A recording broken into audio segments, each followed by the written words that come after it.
पाकिस्तान में इस वक्त कयामत आई हुई है और Pakistan already politically, socially, economically तबाह बर्बाद था। अब वो हाल हुआ है कि इनको 50 साल रिकवरी में लग जाएंगे। बेशर्मी कहें, बेहिस्सी कहें कि जिम्मेदारों के कानों पर जूं तक नहीं रेंगी है। अब नाज़रीन, ये जुल्म नहीं तो और क्या है कि हुक्मरानों की नाअहलियों, गफलतों और गलतियों का खमियाजा इस वक्त पूरा मुल्क भुगत रहा है। सिंध से लेकर बलोचिस्तान, पंजाब से लेकर खैबर पख्तूनख्वा तक पानी में डूबा हुआ है। 70 साल गुजर गए, सैलाब की आफत कौम पर क्या मत ढा रही है। ये बार बार होता है, हर बार होता है कि वोट देने वाले डूब जाते हैं और वोट लेने वाले महफूज रहते हैं। बारिश ना हो तो गरीब पानी की बूंद बूंद को तरस कर मरते हैं। बारिश थोड़ी ज्यादा हो जाए तो इसी पानी में डूब कर मर जाते हैं। 7 दहाइयां क्या कम है सबक सीखने के लिए? पाकिस्तान तो 50 साल पीछे चला ही गया है। वैसे तो सोच से पाकिस्तान असलियत में 14 साल पीछे था, पर अब जो है इसका इंफ्रास्ट्रक्चर भी 50 साल पीछे चला गया है। और जैसी इनकी आर्थिक स्थिति चल रही ना, इनको 50 साल से शायद कहीं ज़्यादा ही लग जाएंगे। और खैर, तब तक पाकिस्तान होगा भी या एक सिंगल पीस मौजूद होगा भी, यही अपने आप में बहुत बड़ा सवाल है। बहरहाल, इतनी बड़ी तबाही मची है, कोई भी देश होता तो सोचता कि ये कितना बुरा समय है, ये कितना दुख का समय है, ये कितना क्या है।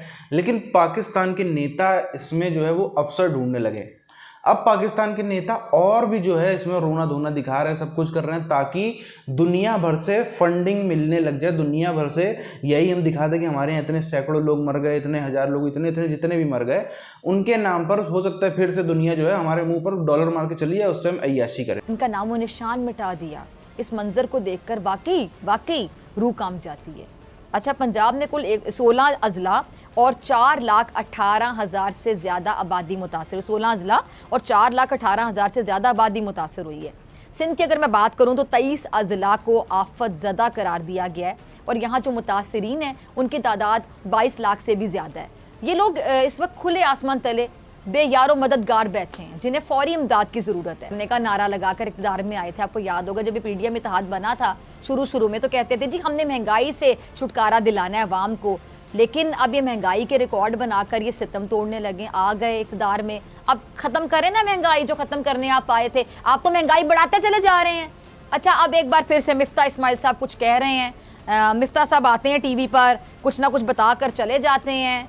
हल नहीं निकाला जाता महंगाई का और महंगाई मजीद बढ़ाए चले जा रहे हैं। महंगाई के जो बॉम्ब है अवाम पर गिराए चले जा रहे हैं। मिफ्ता साहब को बताऊं, सच्ची बात यह है कि कोई भी मिफ्ता इस्माइल को सुनना नहीं चाहता। जितने लोग मुझे देख रहे हैं, नाजरीन देख रहे हैं, प्रोग्राम देख रहे हैं, आप इस बात से अग्री करेंगे कि कोई भी मिफ्ता इस्माइल साहब को सुनना नहीं चाहता, देखना नहीं चाहता, हत्ता कि उनकी अपनी पार्टी मुस्लिम लीग नून भी नहीं। कल ये जो आबिद शेर अली इन्हें जलीकटी सुना रहे थे और नवाज शरीफ को भी इन पर एतमाद नहीं है, इनकी पॉलिसीज पसंद नहीं है। पता नहीं फिर क्यों इन्हें अवाम पर मुसल्लत कर दिया गया। अब ये जो रिलीफ देने का दावा कर रहे हैं ये भी झूठ लगता है। बिल्कुल बिजली के वो जो 100 यूनिट थे उनकी तरह जो अवाम को मुफ्त देने का वादा किया गया था। इन लोगों ने पंजाब के ज़िमनी इलेक्शन से पहले, आपको याद होगा, लेकिन फिर क्या हुआ, फिर ये जो फ्यूल प्राइस एडजस्टमेंट का बॉम्ब चला दिया गया। अब फिर ये रिलीफ की बात कर रहे हैं, मगर अवाम को यही लगता है और सच भी यही है कि एक तरफ से रिलीफ देकर ये दूसरी तरफ से कसर पूरी कर लेंगे। लेकिन अवाम अब ये जुल्म बर्दाश्त नहीं कर सकते। अवाम का जो सब्र है उसकी इंतहा हो चुकी है और अवाम चीख कर एक ही बात कह रहे हैं कि बस करें, अब ऐसे नहीं चलेगा। 25,000 रुपए राशन की मद में दिए जा रहे हैं, लेकिन मीडिया रिपोर्ट्स यही हैं कि जानी नुकसान पर 10 लाख रुपए की माली इमदाद का तो दूर दूर तक कोई नामो निशान नहीं है, जबकि 25,000 रुपए की इमदाद भी किस्मत वालों को मिल रही है। अब नाज़रीन, नुकसान इतना ज़्यादा है कि अकेली हुकूमत भी कुछ नहीं कर सकती, इसके लिए आलमी बरादरी की मदद दरकार होगी। लेकिन सवाल ये है कि क्या आलमी बरादरी मौजूदा हुकूमत और शहबाज शरीफ साहब पर एतबार करेगी? क्योंकि पहले भी इन पर ज़लज़ला मुतासिरीन की इमदाद हड़प करने का इल्ज़ाम लग चुका है, जिस पर शहबाज शरीफ साहब ने बरतानवी अखबार के खिलाफ मुकदमा भी किया। अच्छा, एतमाद तो लगता है कि अवाम को भी नहीं है शहबाज शरीफ साहब पर, उनकी ज़ात पर। मैं तो मौजूद हूँ फिलहाल के अंदर, लेकिन जब मैंने शहर के अंदर सिर्फ शारा फैसल, आपको एक वाहिद शारा मिलेगी शहर के अंदर जिस पर आप बआसानी सफ़र कर सकते हैं। लेकिन कराची एयरपोर्ट से जब आप marine city, Kalakot, Qaidabad road, Karachi airport और टर्मिनल तक आएंगे तो वहाँ भी तमाम की तमाम सड़कें मुकम्मल तौर पर टूट का शिकार हैं। तो वहाँ पे तकरीबन 10 का सफर है वो तकरीबन आप 40-45 मिनट के अंदर तय कर सकते हैं। उसके जो ज़िला इंतज़ामिया है उसने जो महकमा मौसमियात की एडवाइज़री थी उसके मुताबिक हैदराबाद में हाई अलर्ट जारी किया था और कहा था कि 24 से 36 घंटों के दौरान हैदराबाद में 200 मिलीमीटर बारिश रहेगी, इसलिए शहरी एहतियात बरतें। ज़िला इंतज़ामिया का कहना है कि हैस्को ने जो बिजली की गुज़िश्ता जो दिनों बारिशों के दौरान तरसील जारी रखी थी, इस दफ़ा उनकी सप्लाई के अंदर तातुल है जिसके बायस ये पानी नज़र आ रहा हो।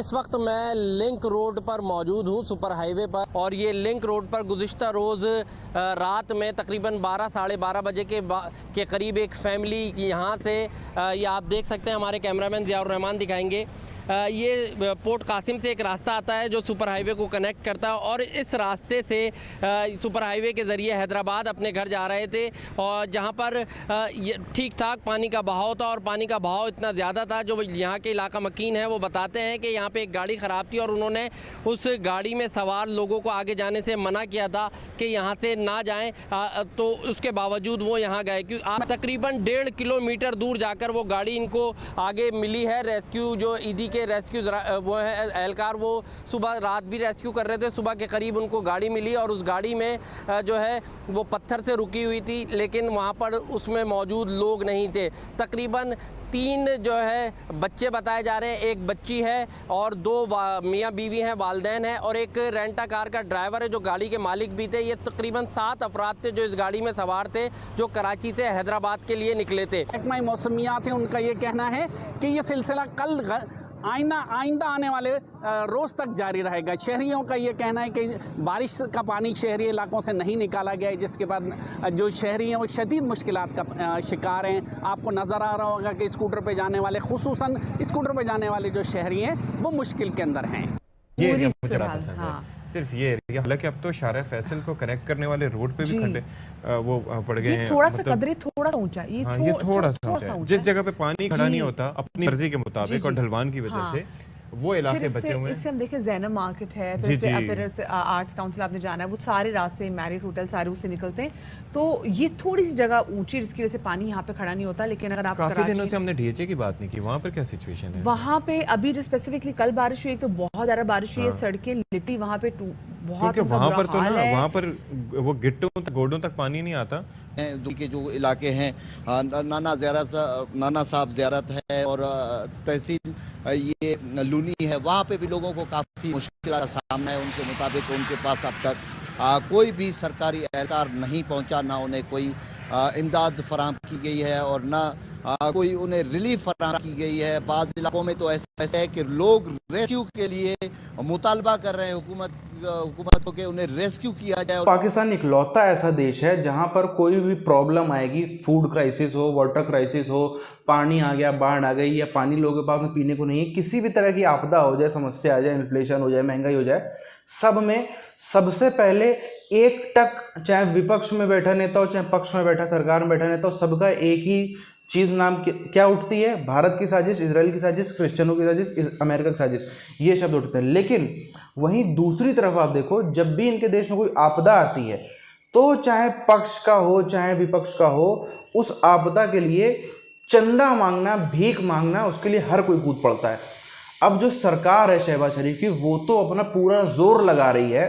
अब अरब कंट्री से भी बातचीत चल रही है, बाकी कंट्री से बात चल रही है, जो दुनिया भर के बड़े बड़े संस्थान हैं जो इसी पर ये हाय ह्यूमन राइट हाय ये कि यहाँ बाढ़ आ गई, ये हो गया, सब में जो फंडिंग का काम करते हैं उन सब से भी जो है वो राब्ता इनका पूरा चल रहा है। मज़े की बात ये है, इमरान खान जो कि विपक्ष में है वो भी निकल पड़ा है।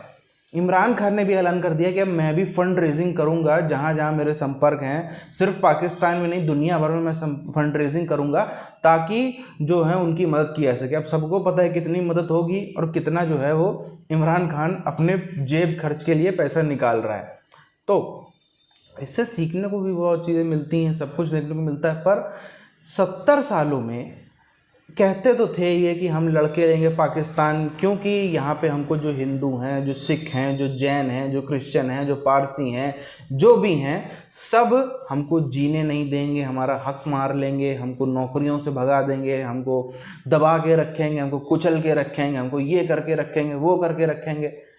चलो अलग देश बना करके 70 सालों में डैम नहीं बना पाए ये, इनसे अच्छा तो बांग्लादेश है, कम से कम कुछ भी थोड़ा हो तो उसने काम तो किया ना डेवलपमेंट का। इनसे अच्छे तो और कितने कितने भी आप देखो देश हैं जिनकी पॉपुलेशन इनसे कम है और कई मायनों में आप देखोगे तो इनसे पीछे हैं, पर उन्होंने भी अच्छा खासा अपने आप को डेवलप करके बना लिया, तो अब वो इनसे आगे निकल गए हैं। लेकिन ये देश जो है इतना कि हम लड़के लेंगे पाकिस्तान, ये करके लेंगे पाकिस्तान, सब कुछ करके लेंगे पाकिस्तान, तो अब देख लो इनके देश में हालत क्या है। इन्होंने, और इनके साथ में वही हुआ, इन्होंने जो दूसरों के घर में आग लगाई है तो इनके साथ में भी वही चीज़ हुई। चाइना इनके यहाँ आया, ऐसे डैम बना के चला गया कि जो डैम टूट गए इनके यहाँ, इतना आप देख लो इतना भारी जान का नुकसान, इंफ्रास्ट्रक्चर का नुकसान, पैसे का नुकसान, फसल का नुकसान, खाने का नुकसान, किस चीज़ का नुकसान आप देख लो नहीं हुआ पाकिस्तान में। जिस पे इन्होंने यदि भारतवासियों को ठगा है, यहाँ पे टुकड़े किए ज़मीन के, तो इनके साथ में भी इन्होंने जिससे भरोसा किया वो भी जो है इनके साथ में फ्रॉड करके ही भागे हैं।